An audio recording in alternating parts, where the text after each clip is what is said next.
Big projects are in the works for the Selmon Expressway. The Tampa-Hillsborough Expressway Authority just announced a more than $700 million work program. And in tonight's Getting There report, our traffic expert Tim Ronka found out that includes improvements both on and off the expressway. Like many Bay Area roads, the Selmon Expressway is only getting busier lately. Thankfully, there's some fixes on the way. One of them is the South Selmon Capacity Project, which will add a lane in each direction. Sue Chrzan with the Expressway Authority explains it will help get traffic off of local streets like Bayshore Boulevard. Each direction will be able to take traffic off of the local lanes like Bayshore so that people use the expressway to travel regionally and use the local roads to get to their destination.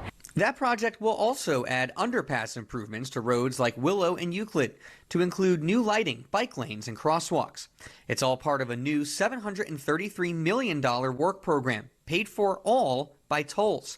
And that money doesn't just go to things like adding lanes. But we're also able to do things underneath the expressway and adjacent to the expressway. So we're in the community and trying to do what the community wants and to better the community.